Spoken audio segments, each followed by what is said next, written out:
Бисмиллах, вальхамдулиллах, вассалату вассаламу аля расулиллах. Ассаламу алейкум, құрметті бауырлар. Бүгін бізде үшінші дәріс. Ад-дарсу ат-талису. Мына жерде мына кішігірім ереже берілген. Мына арабша 3 деген сан. Қараңыздар.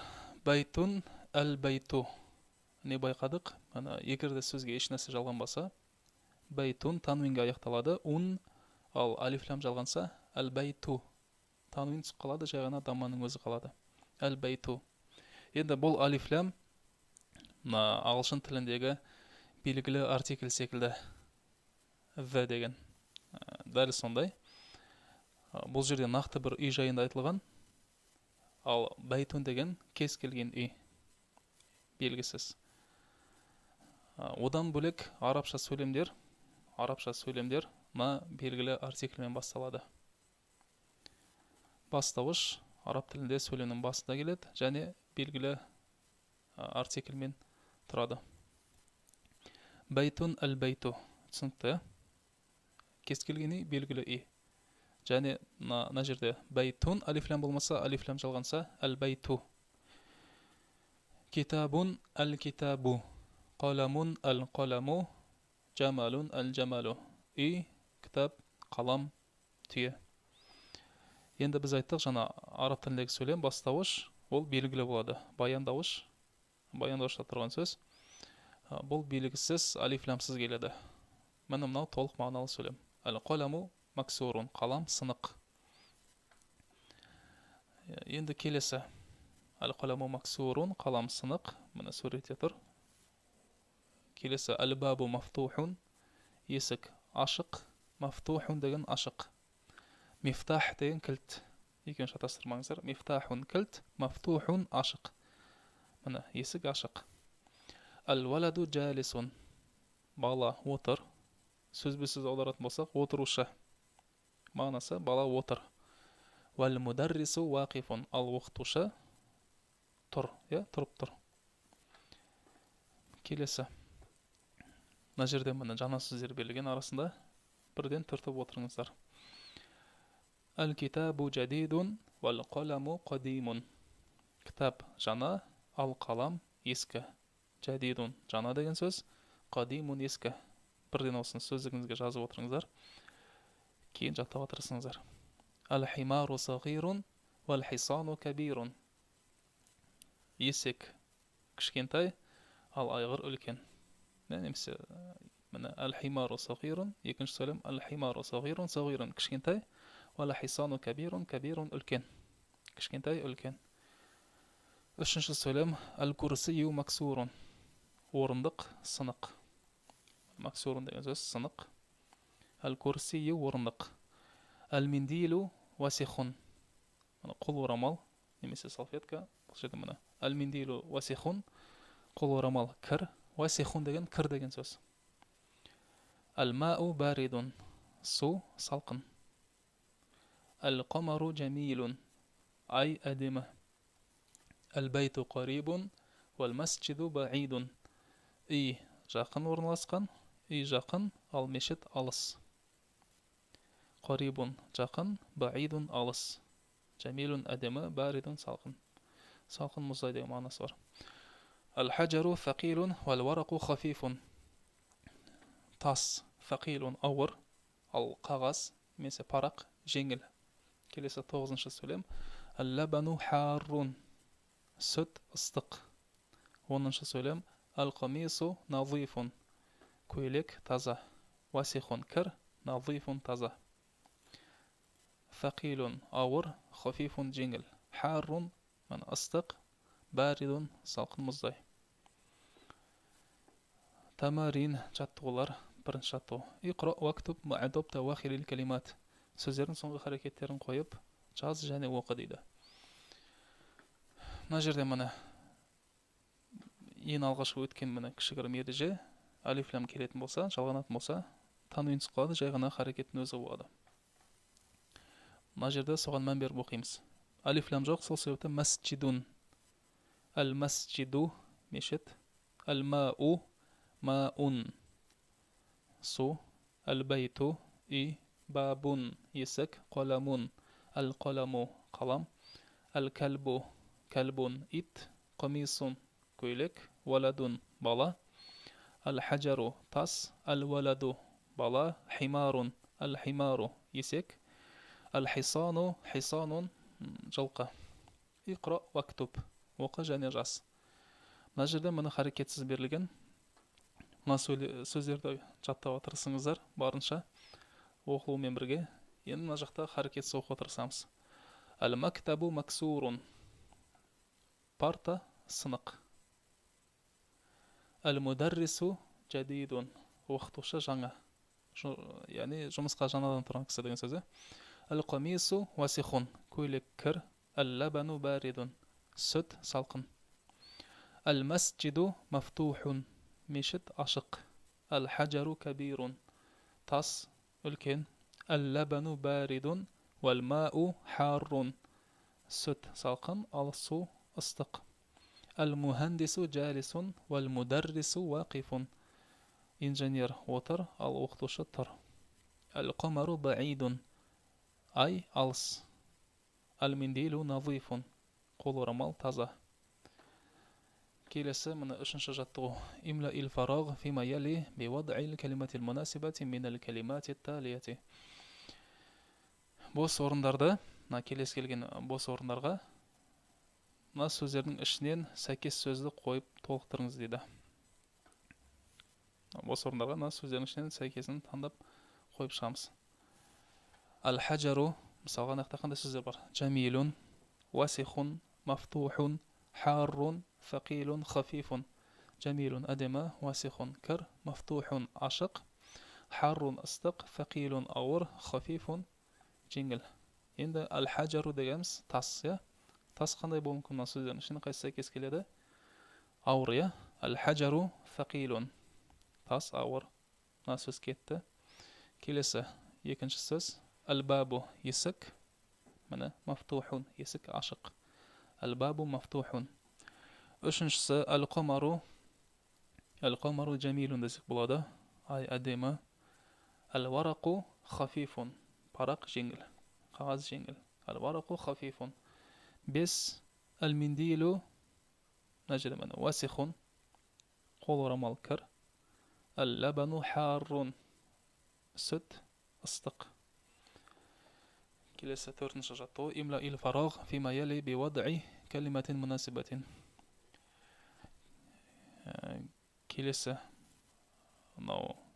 келгендерді аларда сәйкес сөз қойып толықтырамыз. Келесі келген бос орындарды. Бұл жерде мына алдыңғы жаттығуда арнайы сөздер берілген.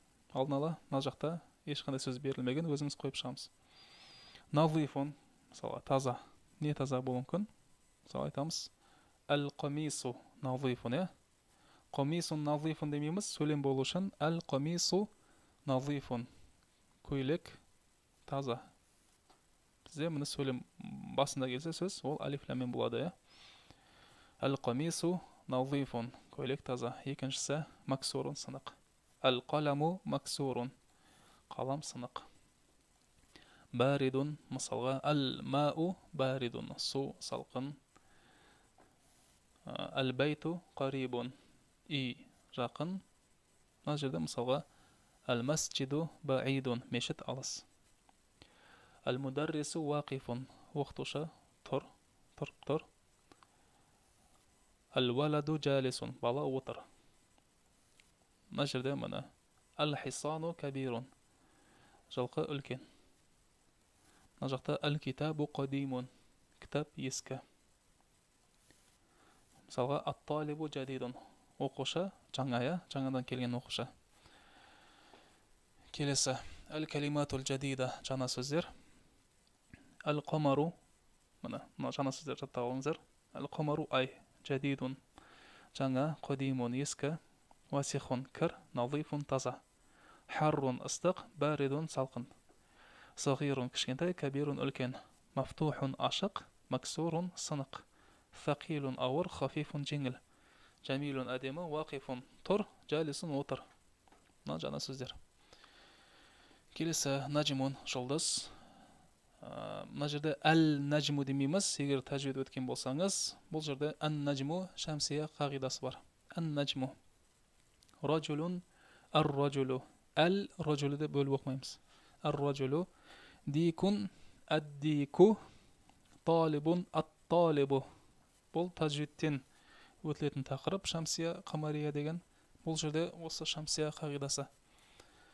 Келесі, ихтар калиматан минал қаимати ба тунасибул калимата аллати фил қаимати алиф. Мынау ба тізіміндегі сөздердің ішінен мынау алифтің астындағы сөздерге сәйкес келетін сөздер таңдап шық дейді. Мысалға, бірінші сөз алифтің астында ат-талибу, оқушы. Оқушыға мына жерден сәйкес келетін сөз іздейміз. Лавизун деген жаңа сөз. Бұның мағынасы дәмді деген сөз. Максурун сынық, фақилун ауыр, мафтухун ашық, маридун сырқат, науқас ауру, харрун ыстық. Ат-талибу біз маридун дейміз, оқушы ауырып жатыр, сырқат, науқас немесе. Ад-дуккану дүкен, қазақша сөз. Ад-дуккану мафтухун, дүкен ашық. Ат-туфаху алма, жаңа сөз. Лавизун дәмді. Ал-мау су. Ал-мау мына жақта мысалы харрун су ыстық. Ал-хаджару фақилун тас ауыр. Ал-қаламу максурун қалам сынық. Бұл жерден жаңа сөздер. Ал-калиматул жадида хулун тәтті. Маридун деген жаңағы науқас. Ад-дуккану дүкен. Ғанiyun бай. Тауилун ұзын. Фақирун кедей. Қасирун қысқа. Ат-туфаху алма. Жаңа сөздер. Бірден жаттап отырыңыздар. Мына жерде келесі. Қарап отырсаңыз, міне көбінесе міне шамсия қатысты сөздер келген. Ләм оқылмайды мына жерде. Тек қана мына әл-валаду деген кезде ғана ләм әрпі оқылады. Бірінші сөйлем. Ан-наджму баидун. Жұлдыз алыс. Ар-ражулу вақифун. Ер адам тұр. Тұрып тұр. Ас-суккару хулун. Қант тәтті. Ас-суккару қант. Хулун тәтті. Ат-талибу маридун. Оқушы науқас. Ад-дику jamilun. Мынау атеш. Атеш әдемі. Ад-дафтару жадидун. Дәптер жаңа. Ат-таджиру ғанiyun. Саудагер бай. Ад-дуккану мафтухун. Дүкен ашық. Ал-валаду фақирун. Бала кедей. Ат-туфаху лавизун. Алма дәмді. Ат-табибу тауилун. Вал-мударрису қасирун. Дәрігер ұзын бойлы. Ал оқытушы қысқа бойлы. Тамарин жаттығулар. Иқра вактуб ма'адабта уахирил калимат. Сөздердің соңғы харекеттерін қойып жаз және оқы. Ал-бабу есік. Ат-таджиру. Мынақта ләм оқылады. Ба бізде қамария әрпі. Ал-таджиру емес, ат-таджиру шамсия қағидасы. Ат-таджиру саудагер. Ан-наджму жұлдыз. Ал-қамару ай. Ад-дику ол атеш. Ал-мау су. Ас-сариру төсек. Ал-байту үй. Ал-масджиду мешет. Ар-ражулу ер адам. Ас-суккару қант. Ал-варақу бұл қағаз. Имла ил-фарағ фима яли бивад'i калиматин мунасибатин. Келесі бос орында сәйкес сөзбен толтыр дейді. Бос орындарды. Ғанiyun бай дейді, Мысалға, қандай сөз қойсақ болады. Маны ішінде танымасаңыз болады. Сәйкес келетін сөздер бар. Ат-таджиру ғанiyun саудагер бай. Хулун тәтті. Ас-суккару хулун қант тәтті. Мына жақта мысалға ат-талибу маридун оқушы сырқат. Ат-туфаху лавизун алма дәмді. Мысалға ат-табибу тауилун дәрігер ұзын. Ал-мударрису қасирун оқытушы қысқа. Келесі. Ал-хуруфул қамарияту вал-хуруфул шамсияту. Қамария әріптері және шамсия әріптері. Қамария қамар деген сөзден шығады. Ай, шамсия шамс деген күн деген сөзден шығады. Мына, енді ай әріптері және күн әріптері.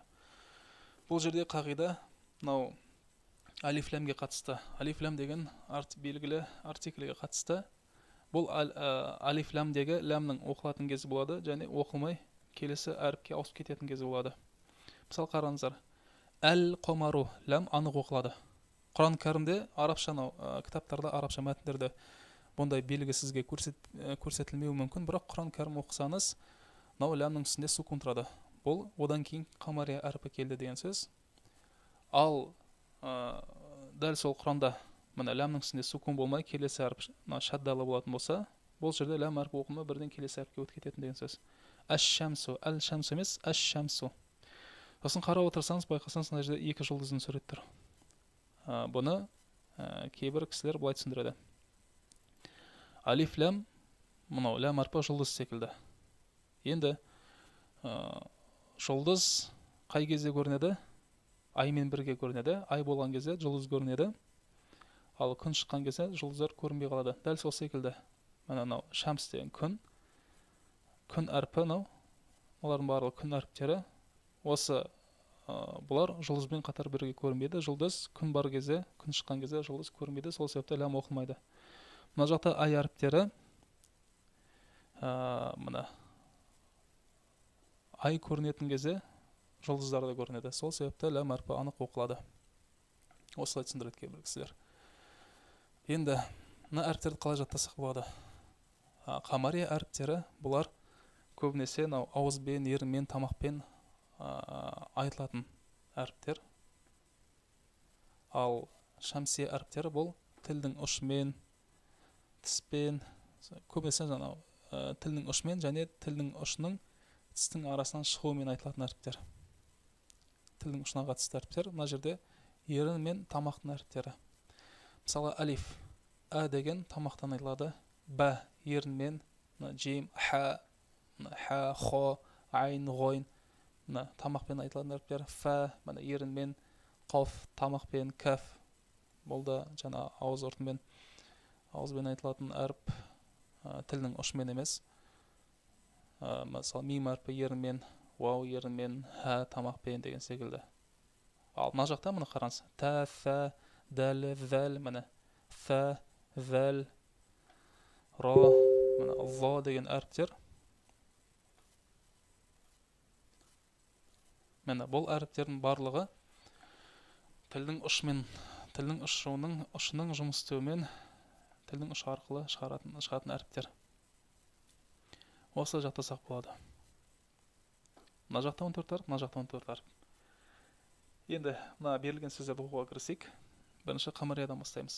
Әл-әбу әке, әл-бәбу есік, әл-жәннату жұмақ, әл-химару есек, әл-хубзу нан, әл-айну көз, әл-ғодау әбет, әл-фәму ауыз, әл-қамару ай, әл-кәлбу ит, әл-мәу су, әл-валаду бала, әл-хауау ауа, әл-яду қол.